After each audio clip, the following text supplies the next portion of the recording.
Bon.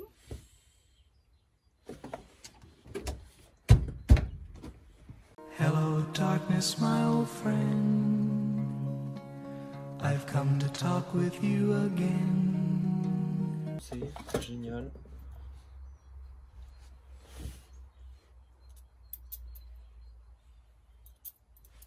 Bon les amis, on en arrive au moment du démarrage. Alors forcément j'ai pas tout filmé puisque je voulais vraiment avancer dessus.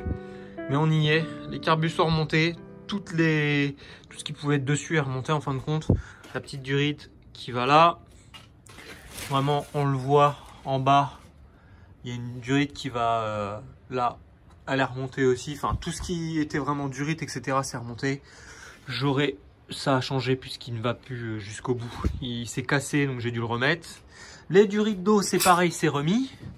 Donc la durite d'eau qui est là. La durite d'eau qui est juste derrière. Hein. La durite d'eau qui est là. Et tout l'embrayage qui est en dessous, malheureusement qu'on voit pas, qui est très dur à filmer. Là je lui ai mis une batterie provisoire. Normalement sa batterie elle est là-bas. C'est un gros merdier mais je voulais vraiment avancer. Et j'ai enlevé du coup les deux filtres à air. Pour faire déjà un premier réglage. Parce qu'elle tournait vraiment comme une patate. Et donc voilà, c'est déjà pas mal. Il faut savoir que pour ce moment-là, j'ai mis énormément de temps à repeindre les petites pièces qui ont été rouillées. Malheureusement, ça, je peux pas le repeindre. Je repeins quelques petites pièces. Par exemple, la dynamo a été repeinte pour faire un truc propre, vraiment. Donc voilà, c'est parti, on va essayer de la démarrer.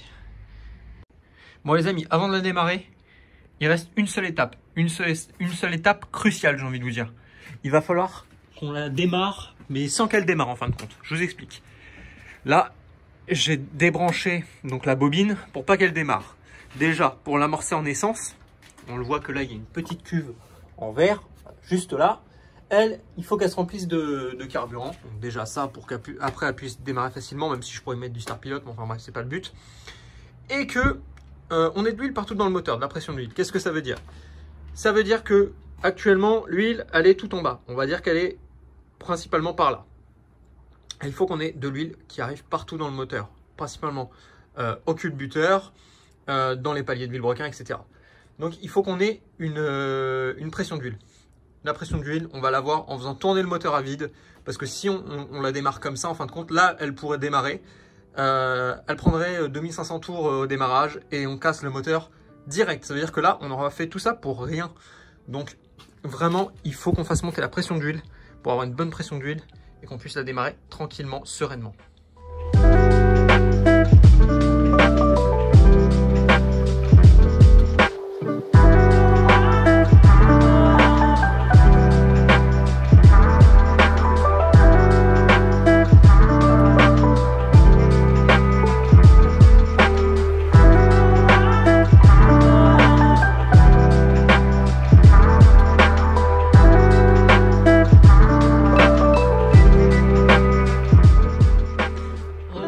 D'arriver.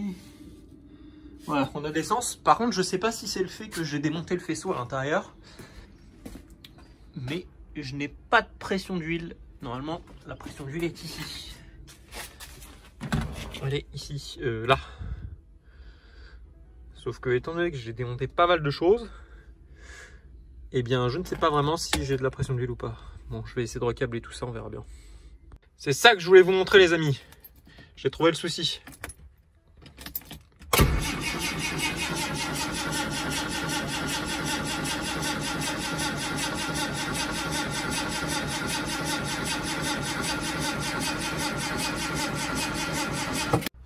Bon, du coup, c'est parti.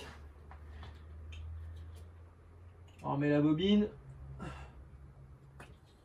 Forcément, elle se met mal cette grosse tempe. On va mettre un peu de starter.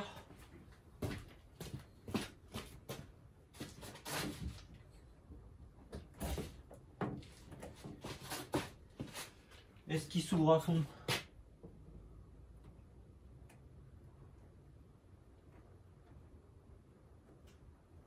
Ouais, c'est déjà pas mal.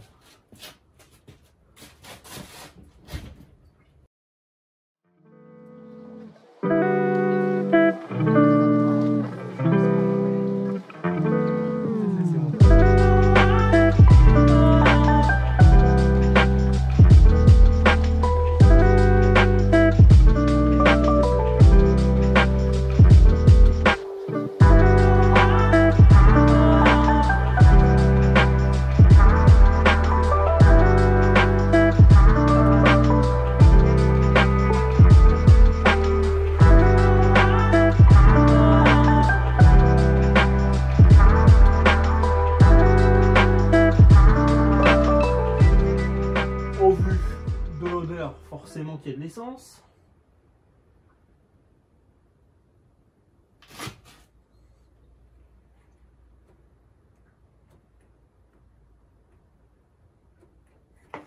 Ah, mine de rien, ça en fait. Je vais décaler. Lui, je vais le décaler.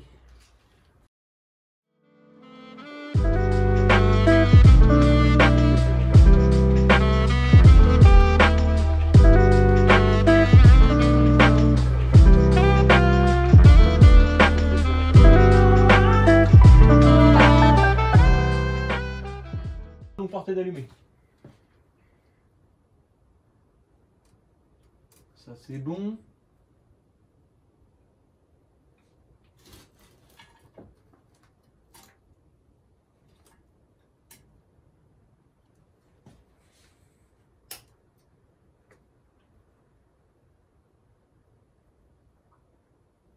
Là-dedans, c'est propre.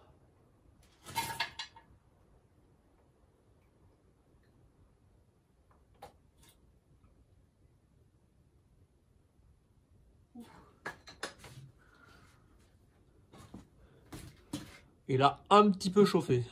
Bon, on le verra mal. Bon, on est le lendemain, il fait beau, ça fait du bien. J'ai trouvé pourquoi j'avais pas d'allumage.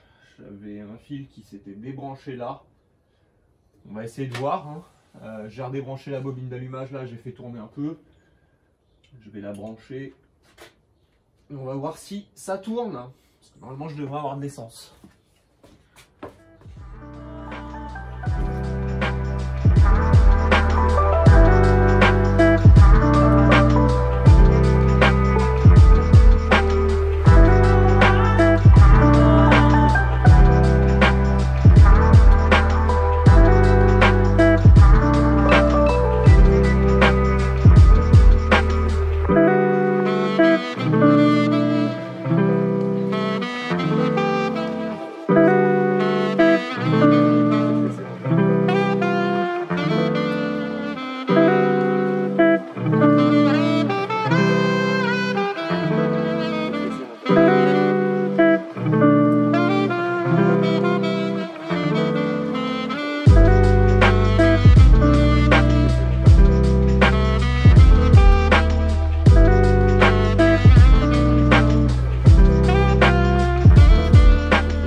Bon, ça veut dire qu'on peut enfin continuer le remontage. Bon, moi, je sais qu'elle démarre. Après, le reste, on va se remettre la barre qui vient là.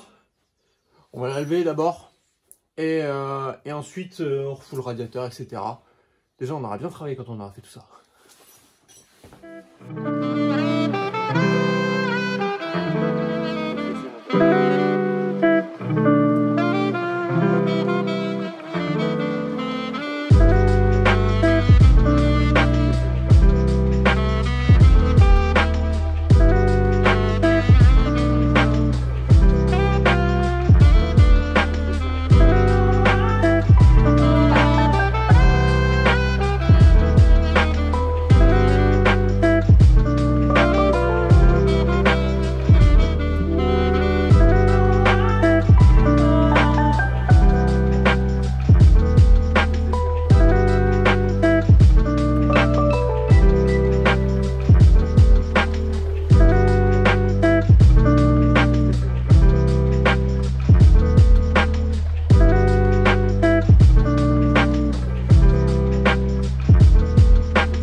va pouvoir enfin passer au remontage du pare-choc. Les vis étaient toutes rouillées, ça me plaisait pas. Enfin, c'était pas génial. Alors, ce que j'ai trouvé, du coup, dans mon petit stock, j'ai trouvé des vis comme ça. Donc, c'est des vis de bride d'injecteur, hein, de DCI en l'occurrence. Je vais venir les mettre là. Pourquoi? Parce qu'ils ont une petite rondelle là, qui est incurvée, je dirais. Et donc elle va pouvoir se mettre parfaitement en fin de compte dans le trou qui est derrière en fin de compte. Donc ça va venir comme ça. Voilà, si j'y arrive, voilà. Donc elle vient parfaitement se mettre comme ça. Derrière j'ai mes caoutchoucs avec ma petite rondelle, enfin ma grosse rondelle du moins. Hop.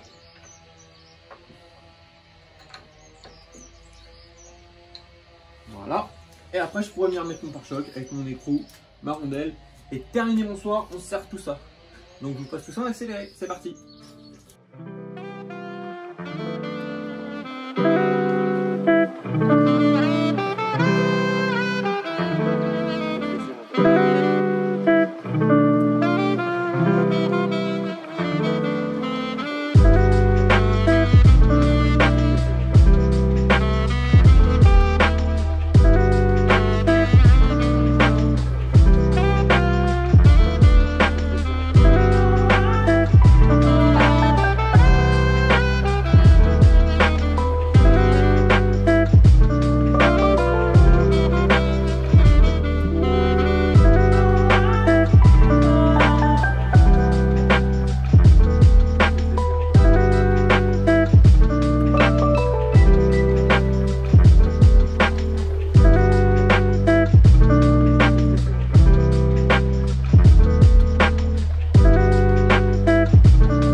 Bon, ça y est, c'est fixé, il bouge plus. J'ai dû le régler, j'en ai un peu chié, mais ça le fait bien. Avec du coup le torx derrière, c'est mieux que les vieilles vis qui étaient bien rouillées. Donc là, nickel, il est niveau. Je le réglerai vraiment bien quand la voiture sera descendue, qu'elle sera à plat. Bon, maintenant il me reste l'intérieur à remonter, c'est parti.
Les amis, elle est remontée, on lui a fait un léger lustrage, et c'est léger. C'est vraiment un joli super son cette voiture.